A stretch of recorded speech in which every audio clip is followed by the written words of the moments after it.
we have Linda Garcia on today. She's the founder and relationship strategist at MaximMarriage. When it comes to strategizing relationship challenges, Linda is one to talk.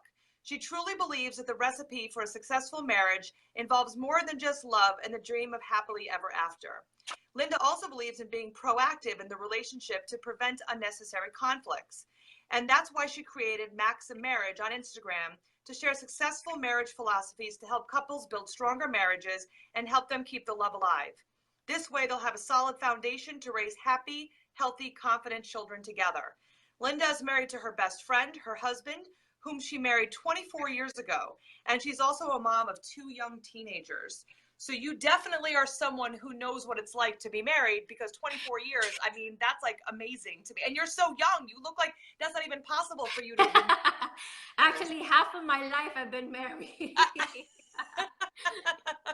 We just celebrated our 24th anniversary this Monday, as a matter of fact. Wow. So yes, one more year for the platinum wedding anniversary. Start planning the big trip. Right. Well, awesome. So I'm so excited to have you on, especially, I mean, the things that we're going to be talking about are just so important and so relatable to our audience. We have so many people that are in different stages and different levels. Some people that are just starting to think about, dating, some people that are married, some people that are in a marriage and they're not sure if it's healthy or not. There are other people that know that they need to make changes. Some people, they know they need to get out. So there's all sorts of different levels that are watching tonight. So there's going to be lots of different questions, I hope. So feel free to ask whatever questions you have, people that are watching. But we've got a lot of great topics to share. So I don't want to take too much away from you. So do you want to tell us a little bit about yourself and how you decided to even get into all of this? Yes, absolutely. It's been sort of like a dream or a goal of mine for a very, very long time. As soon as I saw the track that my husband and I were going to the relationship, studying a relationship has been a passion of mine since I was a young teenage, because of the background that I come from, a broken home. My parents divorced. So I had to endure that experience as a younger age, and being the eldest one of 4 at that time. I was around 7 years old when all that happened. Of course, I already had some awareness of what was happening around me, and to the extent that it definitely affected me as I was growing up. Now that the fact that I didn't have a parent figure in my life. In addition to that, we were in a new environment because my mom wanted to go to her main country, which was out in one of the Caribbean islands. So not only was our family broken up at that time, then I also had to deal with a new environment as well. So growing up, that of course affected me as far as not having my father within our family circle anymore, and also adding to the effect that it was we had a long distance in between us as well, so it made it even more difficult to have that connection as well. Yeah, that's difficult. Yes, and so one of my goals as a young person was that I didn't want to repeat my parents' history when it comes to the relationship, because of my experience. And I took the initiative to start learning about relationship at a very young age. Anything that came to me as far as reading goes, and granted, there was no internet at this time, there was no computer at this time, so everything was written. So anytime that I came across some articles or any information about relationship, I would dive in wholeheartedly, because I wanted to make sure that I had some kind of awareness or knowledge of not to repeat my parents' history. And that continued on until I became an adult. That has always been the key. I didn't want to repeat my parents' history. I didn't want my kids to go through the same pattern or history that I went through. I wanted to be able to have a solid relationship with whatever partner I have. Granted, now that I'm older, there's no guarantee in life. The only guarantee is the day we were born, and the day that we're dying. That's the reality. And knowing that, and I kind of had the grasp of that now that I've been so many years with my husband. It's a constant work. You have to continuously work in the relationship.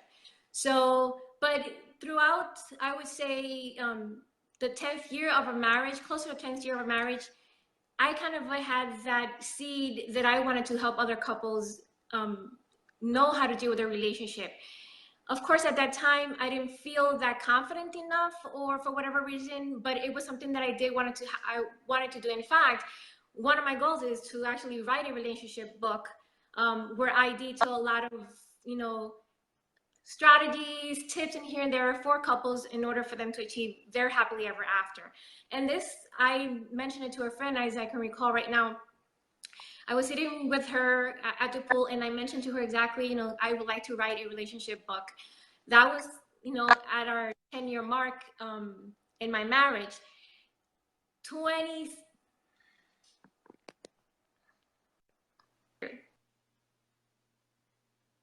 Oh, she froze. I'm here. Yeah, there you are. She's going again. Oh no. Okay, sorry about that. So that's okay. So I didn't, even 15 years, I still had that seed inside of me. I didn't feel the confidence until 3 years ago. I said, enough is enough. I have to come out and speak out my learnings throughout all these years that I've been married, because I've been seeing so many couples around me going down the divorce pattern. Family members, close friends, and it breaks my heart every time I see that happening, mainly because of the children. So I said, it's the time. Mm-hmm. And I just started, I didn't know where to start. And Stephanie, I see that you're frozen. I don't know if you still can hear me. I can hear you. Okay. So 3 years ago, I decided, enough is enough. Let me just start. And I started on Instagram. I found it much easier for me to try to get the message across on the platform instead of just doing a blog. Because again, I'm a mom, I'm a wife, and anyone is out there that has that kind of a lifestyle, being married and kids and work, knows that it is very challenging to handle all the hats that we wear. Oh yeah. So I found Instagram to be the best platform for me to try to put out the message, and that was in October 2015. And so far right now we have over 11,000 followers joining into the message, and we're getting a lot of positive feedback about it, sharing our strategies. And it is mainly a mission of love for love, because I want couples to be able to achieve their happily ever after dream. Mm-hmm. And because I want them to raise their kids, together in love. So that's kind of a little bit or a lot of how everything's. And there's so much, and I'm just looking at my computer to make sure that I can see if we're freezing up or not, because on the phone it's hard to tell. So I'm just trying to see. So that's what I'm doing, as I'm looking down as you're talking. That's fine. I actually have a frozen image of you. Oh. My video is still continuing, so I don't know if you have my feed going in. Seem to be fine. And again, if anyone's watching and you notice, please let us know, because we can't see necessarily what you see. But so I had a few different things coming up as you were talking. One, thank you so much for the fact that you took your pain and you made it into something positive, because there's so many people that take that pain and hold on to it, and then they just feel negative and angry, and they have all these feelings and they don't ever do anything good with it. So thank you so much for taking that pain and making positive. So number one, that's amazing. Number two, that I wanted to say is that I think that there are so many people unhappily married that they kind of think that's just how marriage is, that just marriage is unhappy. And like when I was in my abusive, toxic relationship, I kind of started to feel that way. The more people I talked to, the more they were like, oh, I hate my husband. And, they were just so negative about marriage, and they only had negative things. Even like commercials you see on television and movies, it's always about how stupid the husband is or how much the couple doesn't like each other. And that's so prominent in our culture that I'm not even sure people understand the subconscious effect that has on people. So, instead of trying to create a happier marriage or even find a good fit for a spouse, they find just anybody. And I hate to say this, because I know that people, like, oh, I fell in love and whatever, but someone treats them nice. They have great sex in the beginning, and they're like, all right, let's get married. And then they get married, they know the person well. They're not very sure of themselves. And now things start going south and they're like, people just aren't happily married. This is just the way it is. This is just how marriage is. And they either stay in or they get a divorce and say, marriage isn't for me. It's awful. And then that's it. And that's the end of their story. And that's such a sad thing to me, because now that I'm very happily married, I mean, it's only been 3 years, but very happily married, I see the other side, and now I know what's possible. So the fact that you're 24 years in and you're still so happily married and able to share, I think that that gives a lot of inspiration for people to realize, like, no, you don't have to be unhappily married. No, you don't have to be in a bad, toxic relationship. You actually can attract the right partner and, you know, find someone who's a good fit for you and be your best friend. I mean, how awesome is that, to be married to your best friend? That's awesome. Exactly. And that is the mindset behind all of it. And, you know, unfortunately, you see, if you go to the supermarket and you see the magazine stands, all those tabloids magazine, the first thing that you see that they talk about is, oh, so-and-so split up, so-and-so split up. And that to me has become so annoying, because it's kind of setting up a stereotype for couples to see, okay, you know, this is what happened if you get married. Yes. You're doomed, you know. And the reality is, you know, the truth of the matter is that the Hollywood marriage are not like the regular people's marriage. They're playing a different ball game. Yes, they are human beings. Yes, there are, you know, couples and all that, but they do have something different than the majority of us to deal with, and that is the lifestyle that they have. And unfortunately, a lot of folks don't see that or don't have that awareness when it comes to their marriage, and they start comparing, and that is a big mistake to do. Mm-hmm. Yeah. Yeah, I totally agree. So now, you said you were going to share with us 5 tips for a healthy relationship, and there's a bunch of really awesome advice that you have for people. So let's get started. So there's wherever you think you're interested in starting, and just go from there. I'll let you take over. Sure. I mean, there are plenty of key principles that you should have in a relationship, but we're just going to go for some 5 basic principles that you should have. And I'm going to start with, you know, what we have discussed before, Stephanie, is that in order for you to be in a healthy relationship, you first have to have a healthy relationship with yourself. Mm-hmm. And you can it's like a business. Marriage is like a business relationship. If you don't know who you are, what you want, how can you expect for the other person to know that and to reciprocate what are your needs and wants? So first you have to establish yourself as a person, as an individual. What are your basic values? What is that you want out of a relationship? Who you are as a person? And that's why I'm kind of adamant for young people to jump into a relationship, even though it's kind of ironic because I did it myself. Yes. But I mean, it was a topic that my husband and I were just having the other day.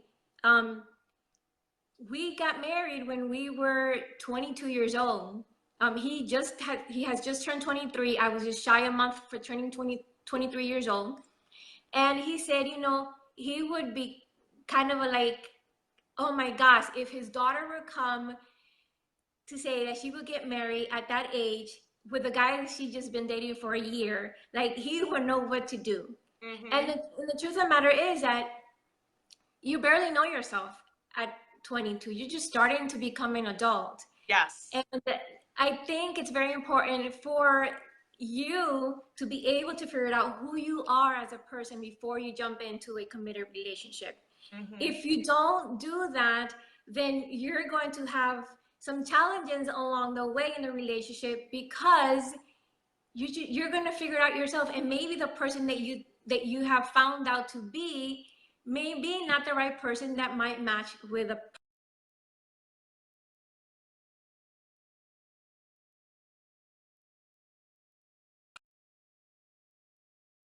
how to figure out who you are, as long as you are aware of the fact that you guys are growing together and staying in the connection. Because definitely you have to figure out who you are, have a healthy relationship with yourself first, so that you'll be able to contribute to the marriage or the relationship fully.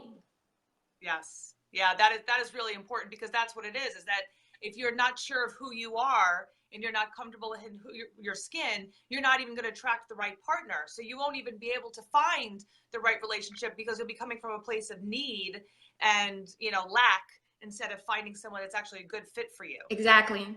Exactly. Awesome. So moving along, the next one is, and I think this is a very important one. Aside from learning who you are, you also have to pay attention of who your partner is, who your spouse is, because we are two different people coming together as one.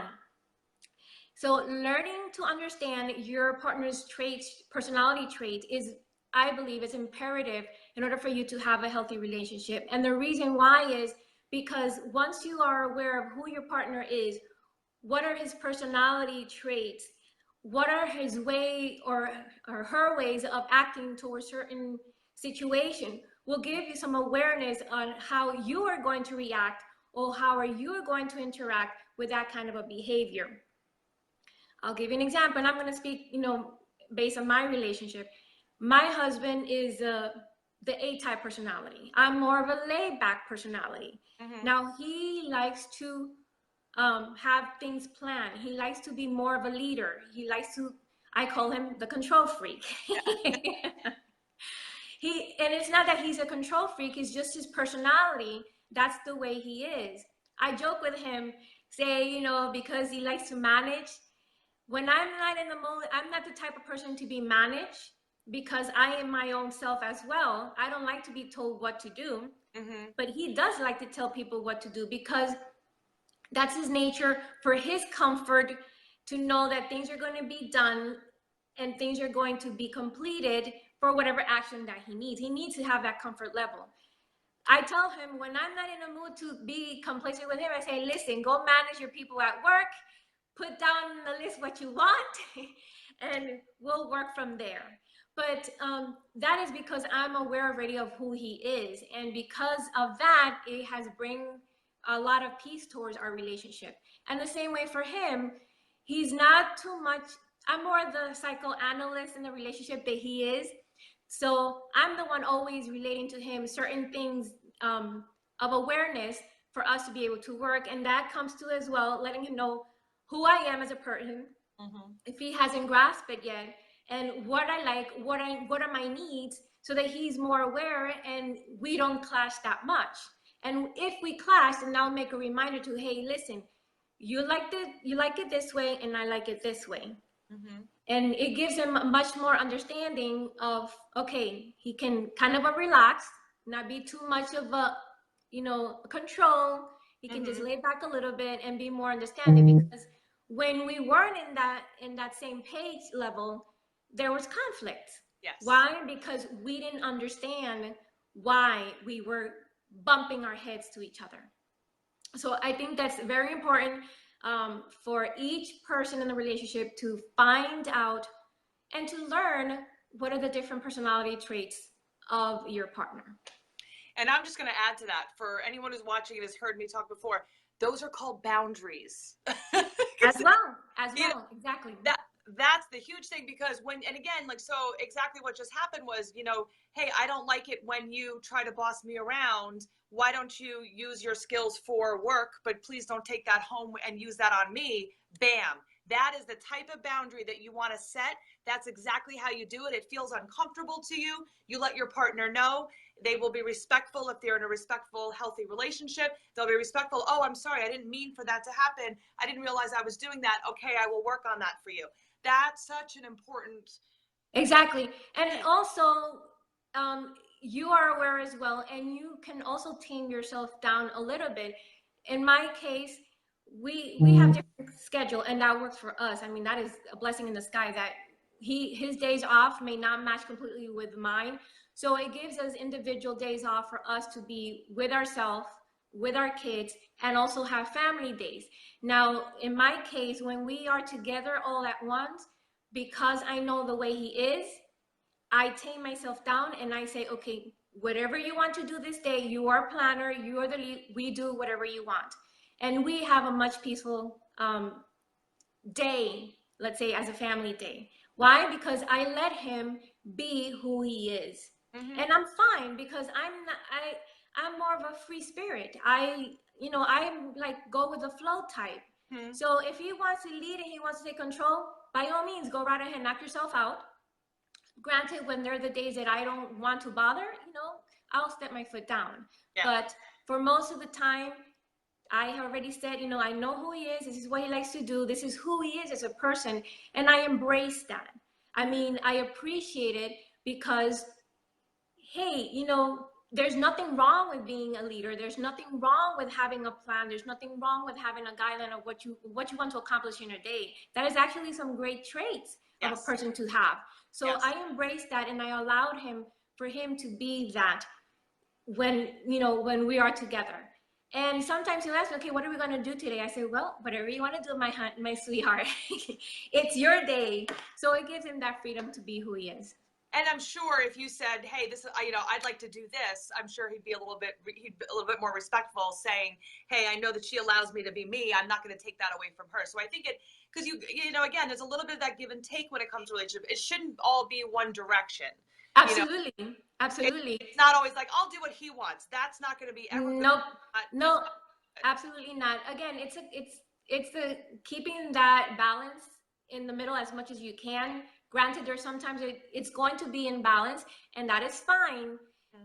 But definitely, yes. I mean, it's not like you're going to be always the submissive to everything what your partner says. Absolutely not. It's just a matter of respecting the personality type so that you have a much harmonious relationship with your partner. Again, there are traits that each one of us have that are fabulous. And that's what makes us who we are as a person. And there's nothing wrong with it. It's just a matter of how we deal with them in that situation, in the moment. Exactly. And I know Kelsey has a question about when you're the boss at work. So if you can clarify that a little bit, Kelsey, but I wanted to ask this, or share this other thing too, is that's why it's so important to really get to know someone before you start a real long-term relationship, because, you can have someone that is a little bit more strong-minded, but if you will never be okay with that, and that's who they are, then you're just not going to work. Right. So if you're not good with the give and take, I mean, like even in my relationship, my husband, I'm more of an extrovert. My husband's more of an introvert. I'm the one who makes plans. I'm the one who does those things, and he's fine with it. He kind of rolls with it, and it's fine. But when he wants it, we go back and forth. But like, we get things done that way. My ex-husband was also he wanted to be in charge. And if I even came across that I was trying to be in charge, I would hear it. It would be a fight. It was like, he was not comfortable with who I was. So, one of my friends said once, you want to have a dancer be married to a dancer. And as silly as that sounds as an example, but like, there's certain aspects of a person that are really important aspects to have in a marriage for you. And for every person, that's going to be different. So, just because someone doesn't appreciate something about you, it's not that there's something wrong with you. It's that it's not the right fit. So for you and your husband, where that works really well, because there's that dance, there's like that give and take of that back and forth, which is healthy. Right. Situations where it's like, you want to be in charge again? What's wrong with you? I mean, because that could be something very offensive to someone that's not really understanding of that dynamic. Right. And that comes, this is why I love about relationship, because there's so many, how can I say it? There's so many elements about it. It's not a competition. If you want to be the boss, be the boss. Balance it out. It's not a competition. Oh, you want to be the boss today? Why you have to be the boss? It's not about that. It's not a competition between you. It's a teamwork. So it's about an understanding. And this also goes back to knowing who you are and having a relationship with yourself. Because if you know who you are as a person, then you'll be able to relate that to your spouse and help them understand that, help them be aware of that. This is who I am. And listen, we never stop learning. We never stop growing. And marriage is a constant work. I can tell my husband the way I am today, and he's going to come across the way he is, because that's the way he is. So I will have to remind him again and again if he doesn't remember, and that is fine. We have to always keep reminding each other of the little things that we are, whether relationship that the other partner is not being aware at the moment, and that's where it comes the effective communication part that we will be discussing later. But yeah, there's so many elements in order for you to have a healthy relationship. And as far as learning about your partner's personality, there's so many tools out there. I mean, the internet is such a blessing for us. I mean, it's like a library out there for us to find out, you know, a lot of things that perhaps your partner may not be aware of. There's a website called 12 personalities type, I think it is. I don't have the exact link, but you can start filling out information there, and you can kind of narrow down of your personality and your spouse's personality. And that might give you some idea of who he or she is that perhaps she may not know yet. Yeah. So there's a lot of resources out there that you can tackle on to help you along the way. Now, Kelsey was asking, because I know Kelsey is a boss at her job, and she was saying, or I think this is the question.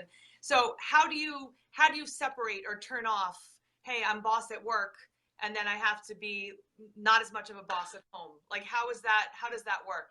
Okay, first of all, are you a boss at work because that is your job?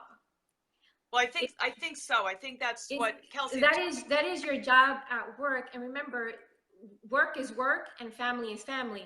And that is another thing that we have to learn how to separate. We have so many roles. Parenting is a different role than being a wife and a husband.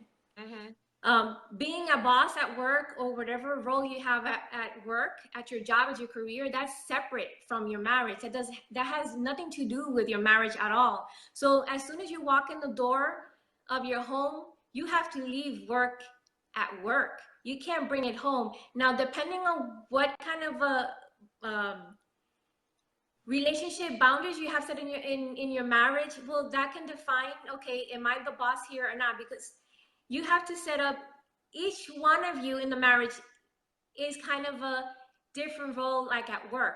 There's a CEO, there's a CFO, there's the controller as far as the money wise, there is the manager, parenting, and those are different things that you have to define in your marriage as well. Who is good at what? For example, I'm not the money person in my house, and I learned that throughout the years. That's my husband. I fought it because, again, I don't like to be told what to do. I like to be, you know, free. But my husband is more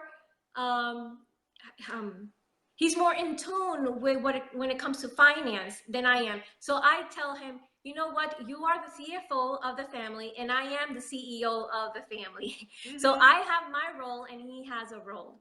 I am more the parenting when it comes to the kids than he is. So although he's very much involved with the kids, we have to set our boundaries when it comes to the marriage and what roles are we going to take in the marriage. So as far as if you're the boss at work, that is totally separate from your marriage. Now you have to establish that relationship with your partner as far as what roles are your best in the marriage, not at work, in your marriage.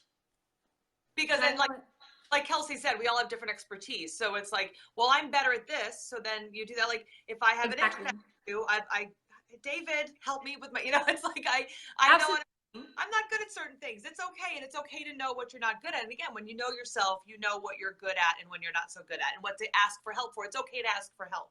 Exactly. And again, it's just using each one's abilities and skills to better the relationship, to better the marriage.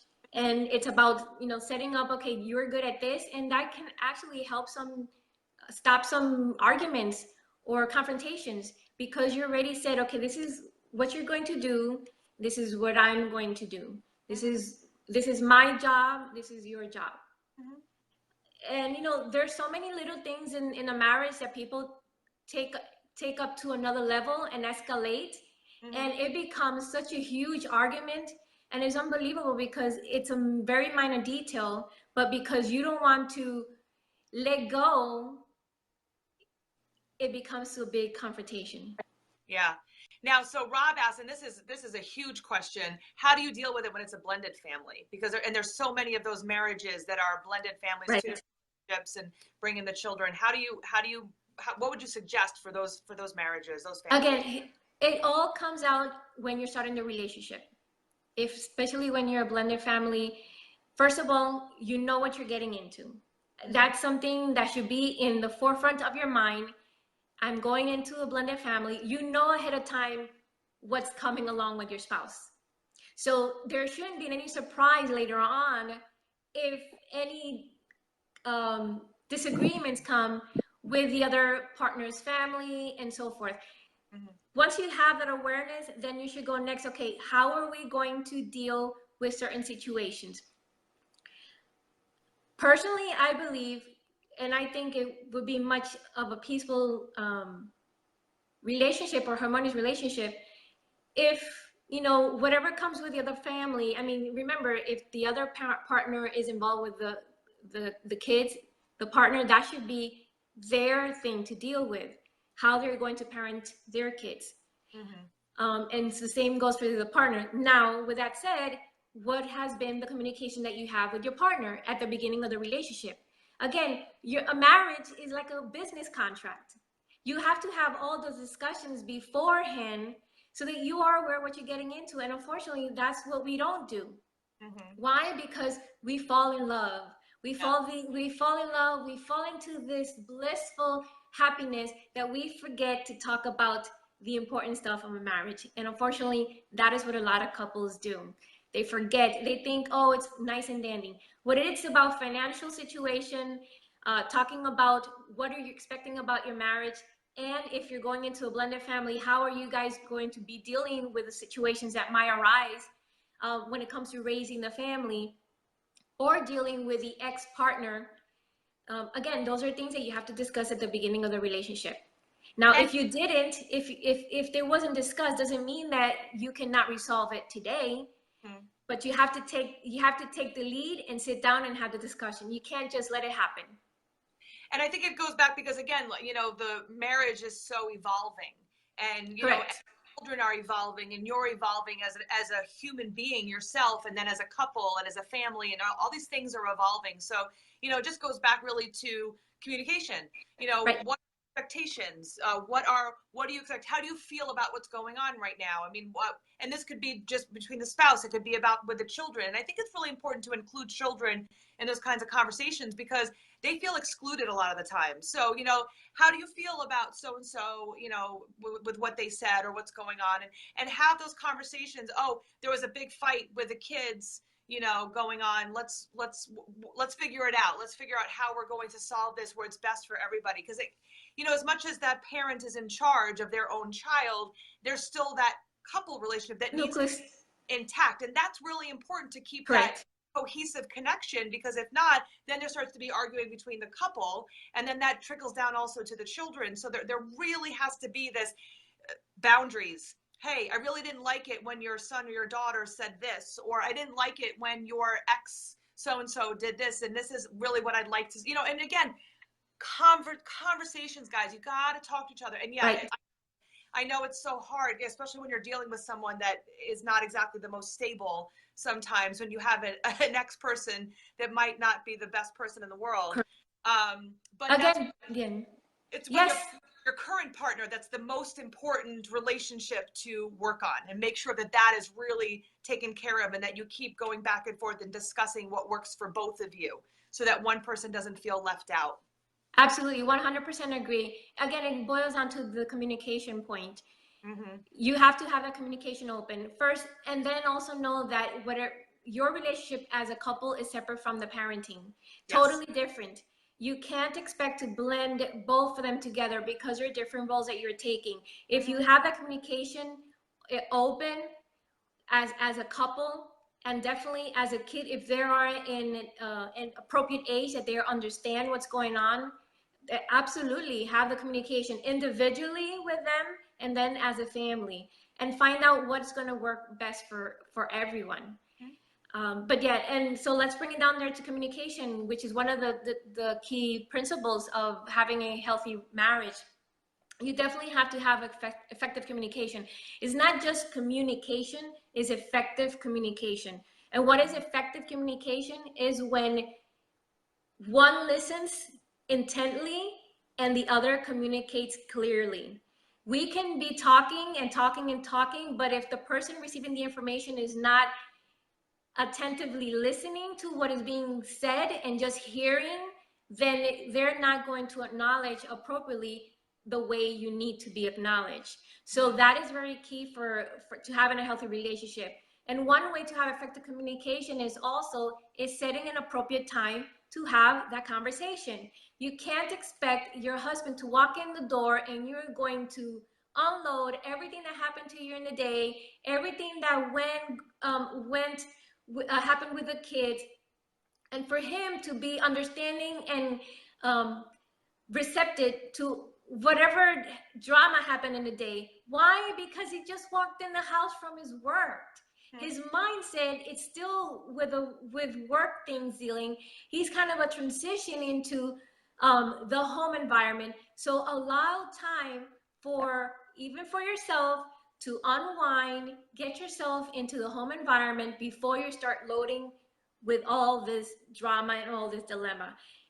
The best thing to do, hey, honey, we need to sit down and talk. What would be a good time for us to do that? Again, just like you would do at work. When you are planning to communicate something to your boss or to your co-workers, you make a meeting, you set up a meeting time, and everybody gets prepared for whatever topic you want to talk. Now, I don't recommend just go say, hey, honey, we need to talk, because immediately the person is going to go, okay, what did I do wrong? Oh my God. You know, give him a little hint of what's the topic about. Hey, honey, we need to talk about the kids and the way they're acting. Or we need to talk about whatever next plan we're going to do for our vacation. Or we need to talk about, you know, the way things are going on right now. They're not working properly. Whatever it is, give him a hint or give her a hint of what you want to talk. That way, they are prepared and they don't get alarmed or come in as with a defensive mode to the conversation. So set up a time that is good for you guys, that is without any interruptions, especially when you have little kids. You can't have a decent conversation when you have kids running around, because they want to have your attention. So set up a time when you and your spouse can sit down quietly and discuss whatever topic you want to discuss. That is. And I jump in because Kelsey had a question, and this is really kind of leading back to what you were just talking about, and something that I'd like to share too, is that, you know, the question that Kelsey asked was, how do you differentiate or like really kind of pull apart the relationship with your spouse versus the relationship with your children? And something to throw out there, and then if you'd like to add also, Linda, but I think it's so important that you need to not forget to continue dating each other. Absolutely. You are still a couple. You are this is a relationship, and that strength is going to keep your family healthy. So the strength of that relationship, of you being able to bond and have conversations and be intimate. And I'm not just talking about sexual intimacy. I'm talking about emotional intimacy. Absolutely. So if it's, pick your time.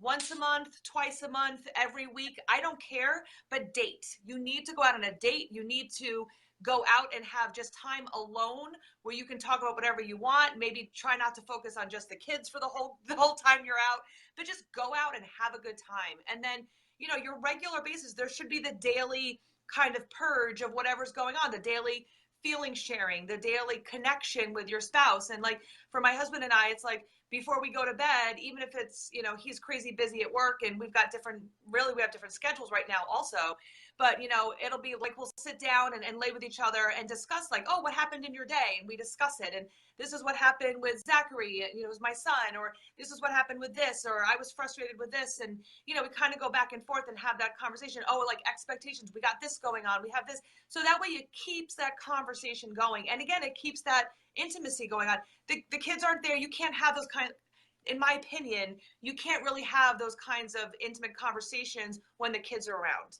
The kids are around, kind of like, don't do that, do this. And again, I only have a 2-year-old, so I don't know. I'm not the expert on teenagers in any way, shape, or form. But like having that space for your own adult conversation with your significant other, because not for nothing, if you do it right, your kids are going to move out of the house at some point. Correct. Exactly. So then you're going to be left with your spouse. And if you Right. lost that connection, you're going to be looking at each other like, I don't even know who you are anymore because I've lost that completely. So really making sure, remember that that is the key number one relationship. And then you also take care of that as also. And yeah, she said maintaining intimacy outside of sex is important. Yeah, and that's exactly, you need to have that intimacy. And again, women need intimacy to want to have sex. Absolutely. And want sex in order to have intimacy. So guess what? You both can be happy if you talk to each other, and then you get to have sex, and then everybody's happy. Yes, you touched so many great points there. I mean, you got to understand, first of all, for us women, being a mom, it's a whole new level when it comes to being a mom and the relationship. We now have another person to take care of, and one that really needs for us to take care of them. And I want, if there's any young moms out there watching this, um, allow yourself some grace. Allow that time that you have with your child, your young child, to be there for them. Don't stress yourself out. I know it can be stressful, but when you get into those moments that you feel like you can't handle it, just breathe and know that it is not a permanent situation. It is the stage that you're in. And that goes also for the marriage. I say that we have 4 stages in the marriage. One, of course, the honeymoon stage when we're childless, then the parenting stage, then comes the empty nester stage, and then I call the grandpa and grandma stage.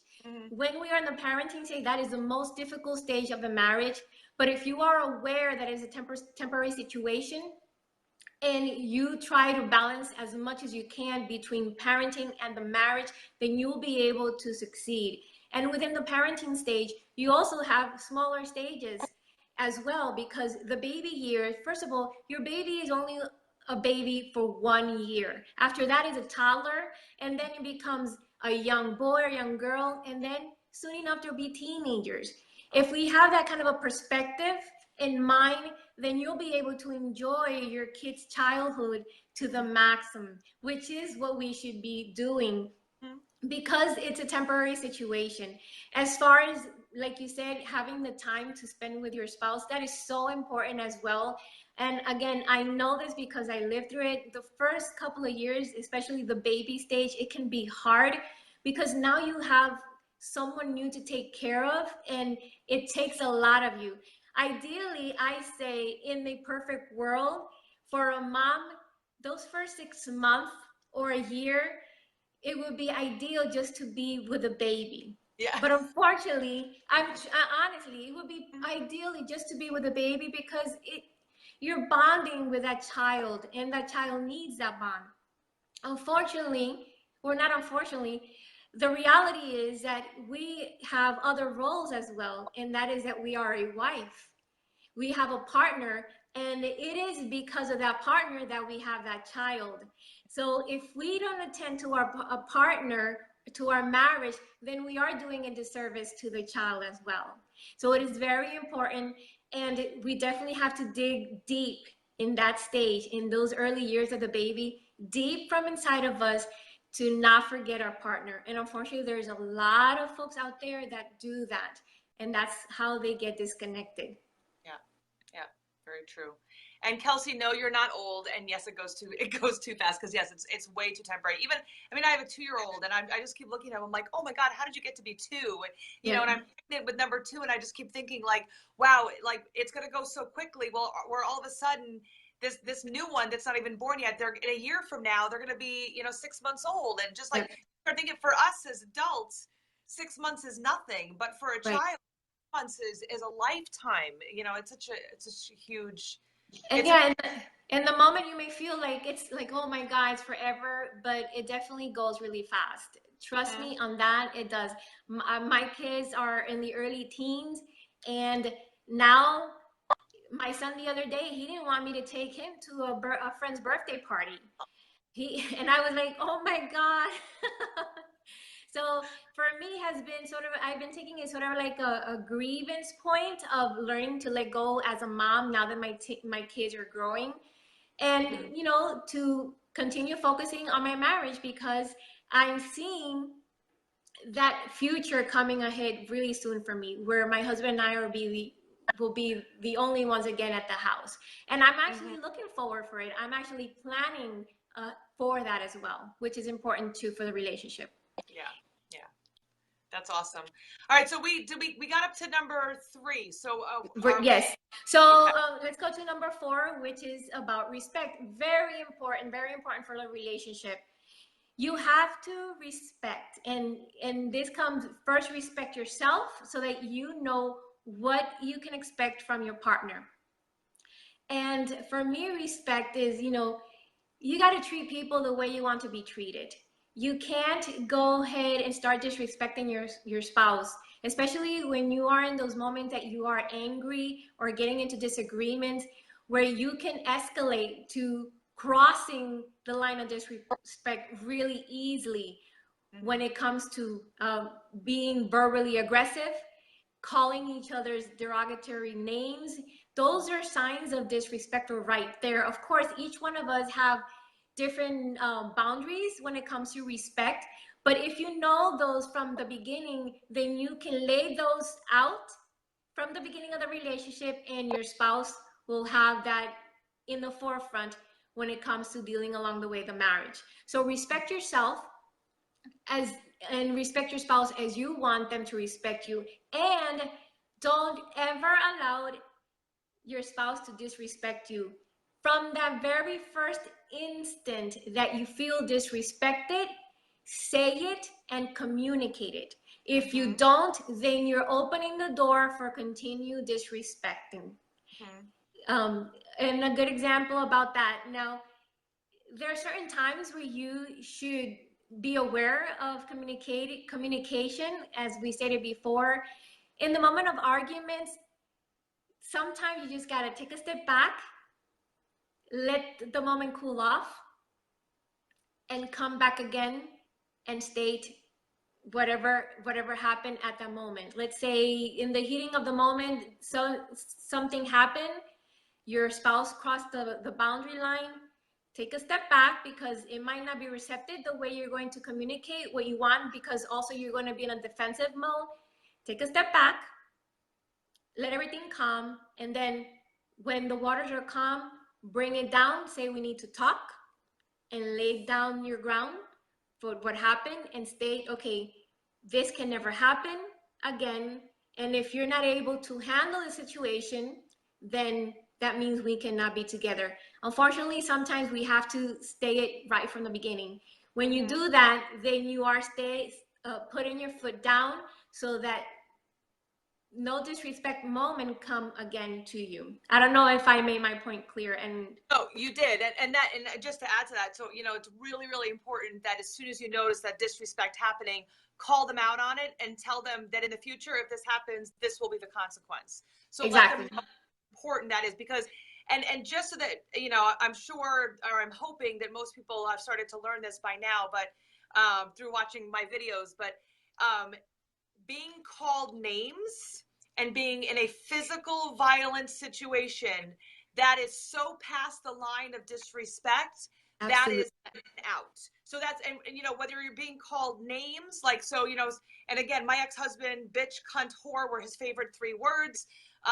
Those should have been, you're out. Those are violent words. So think about the words that people are using as violence, and then any type of physical violence that goes on, they don't get second chances on those. But exactly. For other ones, like, you said you're going to be home at 11 o'clock and it's 3 in the morning. I'm worried sick that something happened to you. Okay, that's the kind of thing that can happen. And then that's where you communicate, hey, I was worried. Like, I was going to call the police. I was so concerned about you. I couldn't sleep. I was nervous, blah, blah, blah. In the future, if you are going to be late, you must call me. If not, we're going to have a major issue, because that's not cool with me. And that felt very disrespectful that you did not follow through with what you promised me. It makes you seem like you're not a person of your word. Bam. Right. Absolutely. And that comes again with effective communication. Again, your spouse may not be aware of certain things that you feel that are disrespectful for you. And those are things that perhaps you, as the relationship grows, and you start learning about each other, especially at the beginning. So definitely when they happen, you must communicate them immediately. And there are certain things that are no repeats. There are no repeats at all. And you'll know what are those for you. Everybody is different. Definitely, I agree with you, Stephanie. Name callings and physical aggression, those are no. I mean, those are just telling your partner that it's okay to treat you that way. And no one in this world, not a man, not a woman, should be treated with that kind of a disrespect. Now, it comes from you. It starts from you to set those boundaries. If you allow that to happen, then you're opening the door for that to happen. And the same way goes from you giving that disrespect towards the other person. If you are doing that to your spouse, then you're saying it is okay for your spouse to treat you that way. Yeah, agreed. And again, and what I think, what I find a lot of times what people do is they'll say, but and this was for me too, but I let them know that wasn't good. And I let them know that wasn't appropriate behavior. And, we got into a fight and it was an argument and whatever. But then when you go back to that situation, it actually makes the person think that that's okay. Because Correct. Even though you might have said, oh no, don't ever call me a bitch ever again. And don't push me, don't whatever it is, that was terrible. And they're like, I am so sorry I did that. And then you say, okay, well, let's try it again.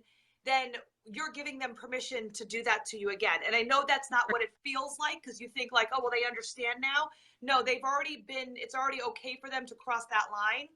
Now you can't go back there. There's certain things you can't go back from, because again, it allows it for the cycle to continue.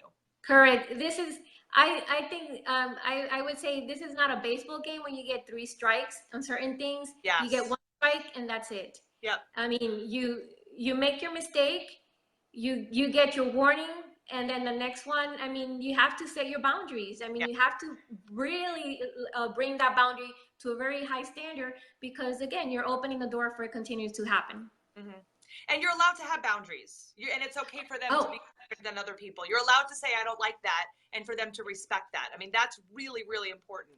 Oh, absolutely. You must have boundaries, because if you don't have any boundaries, then how would you know if you're doing right things or wrong things, or if you're doing things that are going to work for your relationship? You definitely have to have boundaries, and those should be set from the beginning of the relationship. As soon as you start dating, as soon as you know that you're getting serious, those boundaries need to be discussed from the beginning. And again, it goes down with, knowing who you are, what are your values, what are your beliefs, and what do you want out of the relationship. And the boundaries is about respecting yourself, because again, if you let someone walk all over you, then you're allowing them to disrespect you, and then that's okay. So it starts, just going through a really bad cycle. So as soon as you say you enforce it because you have respect for yourself, you wouldn't let anyone talk to you that way, treat you that way. They know, oh, okay, I can't say that, or I can't do that. Okay, we're good. Or someone says, well, then, they're going to push harder. Well, then that's a reason to not be in that relationship to begin with. So yeah, respecting yourself, knowing who you are, communicating, huge. Yep. And they're all connected, they're all entwined with each other.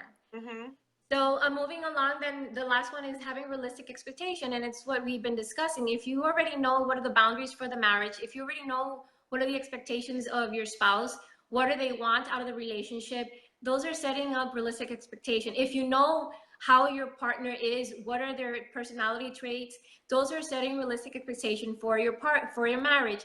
If you go in having unrealistic expectation, then you're setting yourself for disappointments. Why? Because your partner may not be able to fulfill those expectations that you have, because it's not in them. I cannot expect let's say,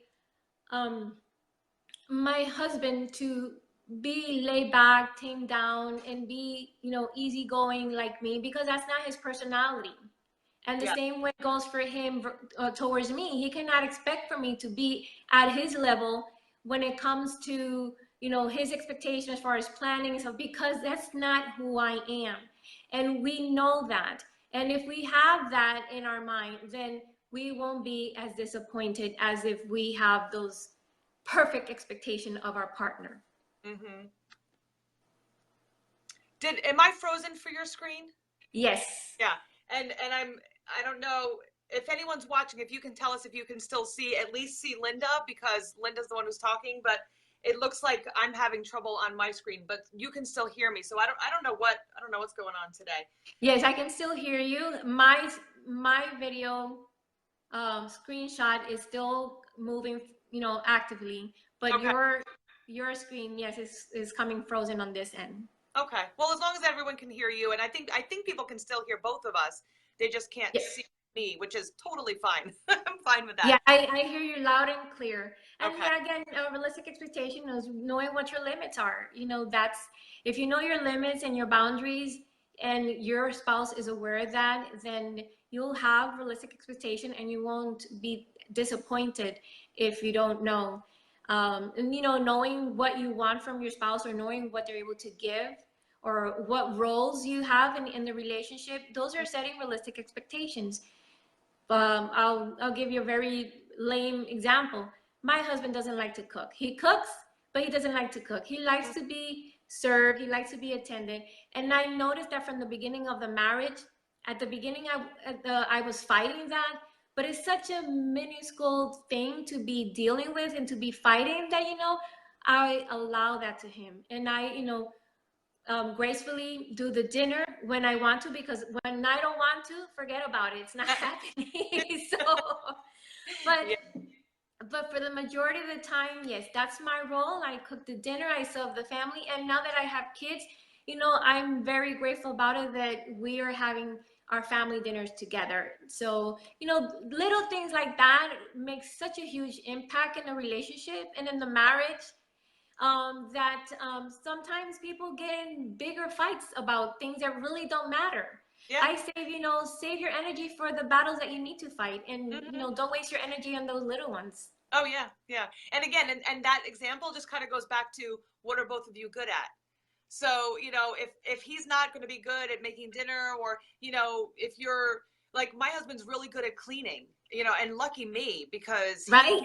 yeah, he's like very good. And like, I'm better at probably organizing and putting things where they belong, but he's good at like scrubbing and cleaning and whatever. Perfect. So then we both kind of he'll do laundry and then I fold, there's certain things that we do that one does a little bit better or is more quick to do. And then just go with it, because, Right. again, we're a team. So if you're both doing Exactly. the same things all the time, well, that's not really going to help you out. But if one person's a little bit better than the other thing, and you're able to work with each other, I mean, that makes it more interesting. And actually, it works. But as a team, everyone's got different abilities. That's why you Absolutely. work. Absolutely. Actually, you just reminded me about a girl that I met. She just fairly new married, and we were just talking about relationship, and she mentioned that her husband, she likes, obviously, being the woman in the house at dinner time. She likes to leave the kitchen clean, no dishes in the sinks, whatsoever, dirty or anything like that. Now she cooks, so she wants her husband to do the cleaning because she said, I cook. I think it's fair for you to do the cleaning. Uh-huh. So he said, fine, but I'll do it in the morning. So she had to learn to let go Hmm. of that and say, okay, I cannot force him to do the dishes. I don't want to do the dishes because I don't think it's fair for me to do the dishes when I cook. So I'm learning to let go and live with sinks in the dishes at night because I know that he's going to do it in the morning. Hmm. Again, those are little things that you're setting realistic expectations of how each person deals with certain situation. She can create a big argument every time that she cooks and he doesn't do the dishes, and she can go, oh, you don't do the dishes tonight. Every night is a problem. I mean, really? Are you going to sabotage your relationship over dirty dishes? It's, Exactly. where is the balance? Now, if it's so important for you to leave your kitchen clean at night, then take control of the situation and Yes. do the dishes. Yes. Exactly. Then That's it. yep, it's true. What's the big deal? So you cook, you do the dishes. At the end of the day, you're satisfying a need for you. That's Yes. the moment that you can be selfish. Yes. Be selfish in that moment and say, I cooked the dinner, I cleaned the dishes, and I'm doing it for me because I like the kitchen clean. But if it's so much of a big deal that you say, he needs to do something, then, allow him to do it when he feels the best doing it. Don't Yeah. make a big fuss out of, little things. Well, because then it comes across a little bit as controlling. You know, like if you're controlling that way. So if you don't like how someone's doing it, then do it yourself, because Exactly. you can't micromanage. If you ask for help and then you micromanage what they do to help you, they're not going to want to help you anymore. Like I learned that early. That you can't, that doesn't work for anybody. So be happy with the help, be thankful. If you don't like it, then you do it yourself. But you can't sit there and, and I think about this too, like we're adults, so we do things differently. So you might like it done a certain way, but they done a certain way doesn't mean either one of you are wrong. Sometimes both of you are right. It's just what works for you and what works for the other person. So if it bothers you that bad that it's not working out for you, well, then you do Absolutely. Absolutely. And here's another thing that came out. So we're giving a lot of bonuses here. Here's another thing that came to mind is that when you know something is bringing conflict to the relationship, put a stop to it. Yes. Put a stop to it. It doesn't matter. And I'm not saying, it's a big thing or we're going to break up for this. No, just put a stop to it. And I'll give you a very good example of what I'm referring to that. My husband, he does his dry cleaning. But there was a time, he wanted me to iron his shirts. Fine, I would iron his shirt. I don't like ironing. I don't even iron my clothes. I iron my clothes when I'm going to wear it. And of course, he's wearing suits and ties, so he has his shirt ironed. Well, we tried that for a moment, and he was not satisfied. So I said, you know what? We don't need this extra conflict in the relationship. Yeah. You go take those shirts to the dry cleaning and leave me out of it. Period. Yes. So now he goes and take his shirt to the dry cleaning. We have no problem, no fuss. We eliminated that extra argument to the that was bringing conflict into relationship by solving it. How do we solve it? Go back to the cleaner. I'm not doing it. Why? Because I'm not doing it to your standards. So why are you going to subject me to your standards when I'm not doing it? So might as well just go to the dry cleaning and we eliminate it. But you have to be aware of those little things, and you have to put your foot down.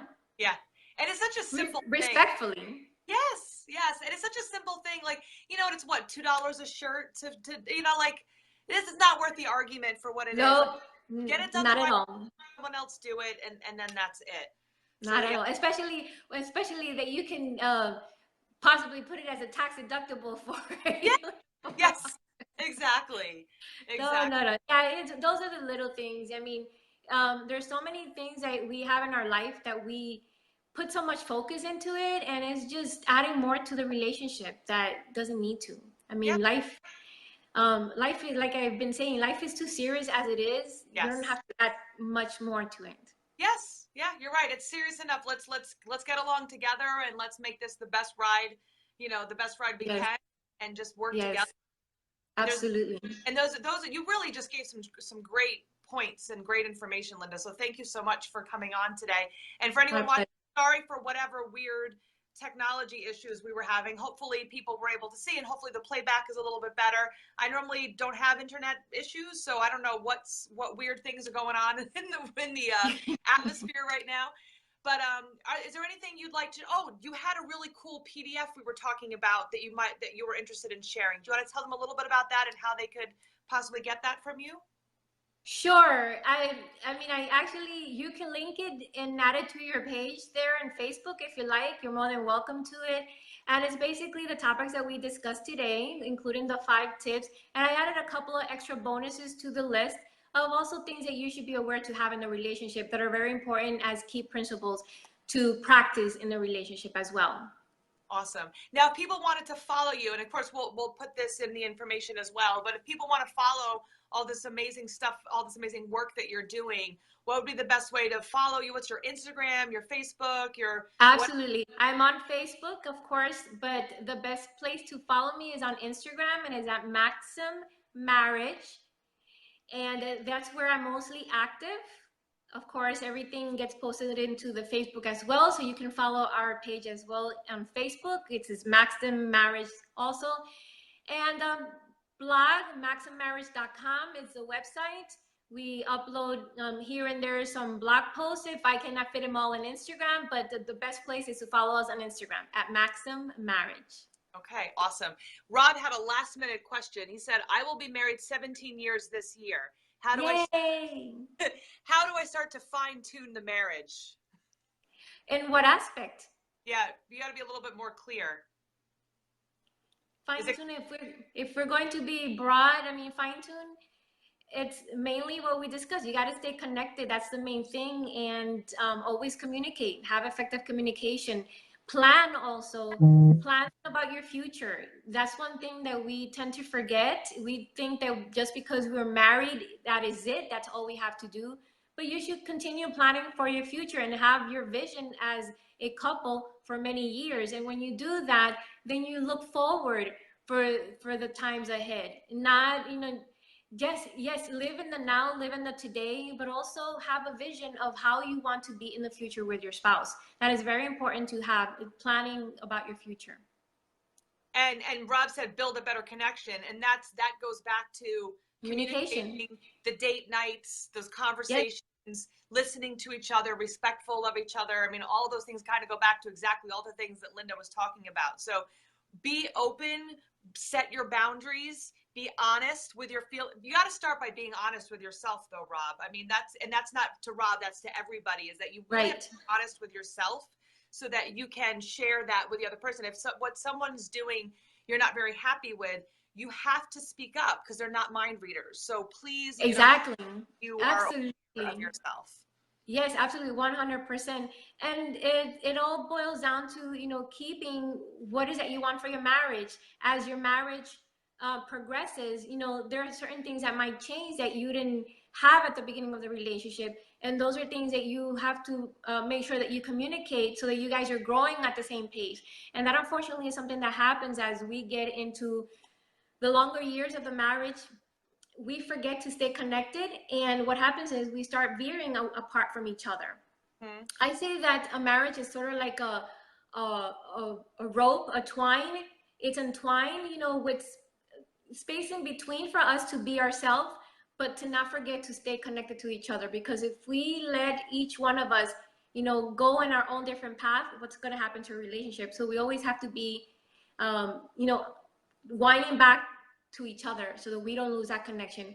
And be graceful about each other and your spouse's wants and needs. Those are very important. Be attentive of what they want, of what they need. And forgiveness, because absolutely, we're all going to mess up because we're human, and that's yes, normal. So yes, forgive absolutely. yourself, forgive your spouse. Don't live in the past of what someone did 15 years ago or 20 years ago, whatever. It's got to be now and who they are right now. That's yes, absolutely. If you chose to be in the relationship and leaving and forgiving the past, then you definitely have to mean it. You have to forget the past. I mean, you have to forgive the past. It's not like you're going to forget. Especially there are some people that never forget. I'm one that don't forget. Yeah. But you have to be gratefully forgiving about the past and live in today. Whatever happened yesterday, it's done and over. You can't undo it. You have to live in today and prepare for the future. That's all you can do right now. Yeah. So if anyone has any other questions, feel free to write in your comments after the video. If you're watching this on replay, please make sure you ask the questions as you go. And I'm sure Linda will be coming back to check out some of your questions. And of course, whatever questions I can answer, I will answer as well. And, like I said, I'll put all the information if you want to get in touch with Linda and follow her on Instagram. Please feel free. This is all great information for you to share. And Rob says, Linda, you rock. And I agree. So thank you so much, Linda. Oh, I appreciate it. Thank you so much.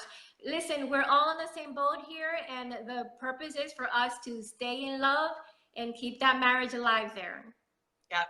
And so important. And it adds to your life. It emphasizes the joy and gratefulness of life. So, having that good connection is so important. Yes. And I want to add to that, you got to believe in yourself. You got to believe in your marriage. If you don't believe in it, then it's not going to happen. So definitely, if what you want is longevity and happiness, believe it that you can achieve it, and you will. Yeah. And on that note, I'm going to end it. So if there's any other questions, again, Linda, thank you again. Next week, I don't have anyone lined up for next week as of right this second. That doesn't mean it's not going to change. I'm sure we'll still talk. So if anyone's interested in tuning in next week, I'm sure there'll still be an 8:30, even if it's a discussion or questions and answers or whatever. But that's still the plan. So Thank you everybody for tuning in. And again, any questions that you have, feel free to ask them and one of us will get back to you. And definitely follow Linda and see all the great work that she's doing there. So thanks again, everybody. Bye-bye. Thank you so much, Stephanie. Bye-bye.